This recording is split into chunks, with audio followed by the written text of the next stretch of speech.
피존재는 실제로 어떻게 이루어지는가에 대하여 깨침의 궁극에 다다랐을 때 존재에서 벗어나는 유일한 방법은 마침내 자신에게 피존재가 드러나고 그 길을 갈 때만 가능하다. 내가 깨친 비존재가 정말로 맞는 것인지 여러 가지 방편을 통하여 끝없이 의심하고 검증하여 보았다. 그러나 알면 알수록 깊으면 깊을수록 비존재에 대한 확신이 커지는 것이 사실이다. 결론적으로 내가 말하는 비존재라는 것은 수행을 통하여 아라한의 무아와 붓다의 해탈의 상태와 비슷하지만 존재 속에서 존재하면서 무아와 해탈의 상을 드러내는 것이 아닌 존재를 벗어난 완전한 무아와 영원한 해탈이 되는 것이 핵심이다. 즉 아라한의 무아 상태는 지금은 무아일지 몰라도 윤회의 굴레를 벗기 어려우며 모든 과거를 잊고 또다시 아이로 시작해야 한다. 아라한이 윤회를 벗으려면 윤회의 원리를 반드시 알고 정확한 피존재가 드러나기 전에는 윤회를 끊기 어려워 보인다. 정확히는 아라한이 무아의 상태에서 의심을 일으켜 사라졌던 마음을 다시 부활시켜 존재를 관하는 것이다. 존재의 원리와 이치를 모르는데 아라한이든 보살이든지 붓다든지 어떻게 존재를 벗어나겠는가. 아라한의 마음이 온통 사라져 바위와 같아진다고 하여도 그 마음이라고 하는 바위도 결국 존재의 덫에 걸려 윤회하기 마련이다.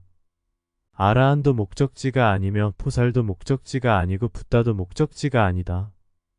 평범한 사람일지라도 존재에서 벗어나는 방법을 찾은 자가 승리자다. 아라한의 무아와 보살의 자비와 붓다의 해탈, 일반인들은 저들의 경지를 감히 상상조차 할 수 없을 것이다. 그러나 저들의 무아와 자비와 해탈도 존재 속에서 일어나는 상황에 불과하다.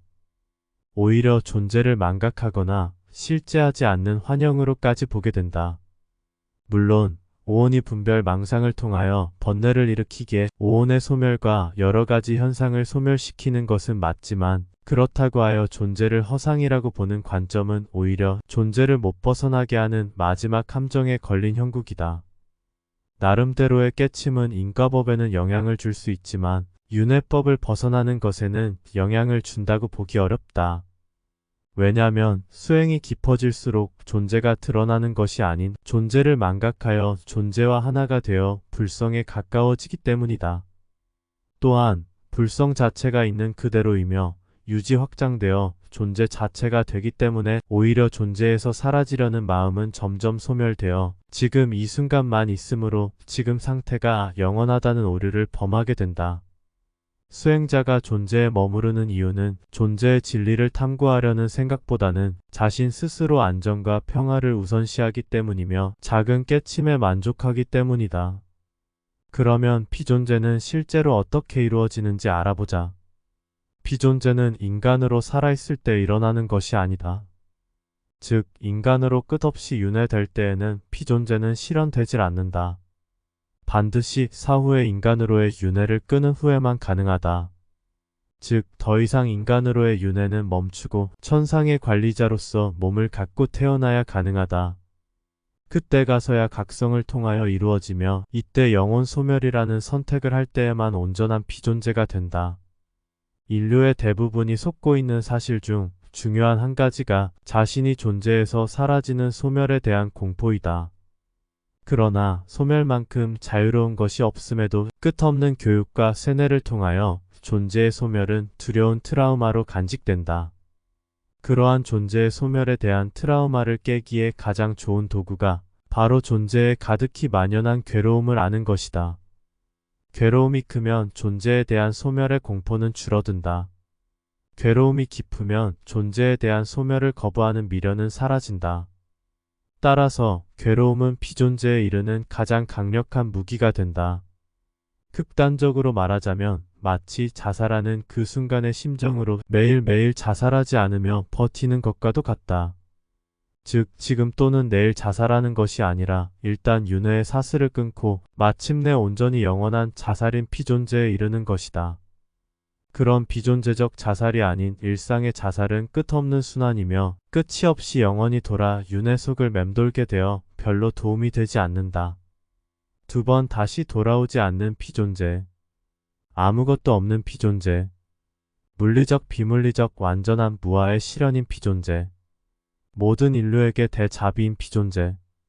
요즘 컴퓨터 AI의 발달은 인류의 정보 취합에 도움이 되는 점도 있지만 2028년 여름을 시대적 배경으로 하여 소설을 하나 쓰자면 다음과 같다. 슈퍼컴퓨터의 이름을 D라고 하면 D는 D-Day의 D일 수도 있으며 디스트로이의 D일 수도 있고 드림의 D일 수도 있다.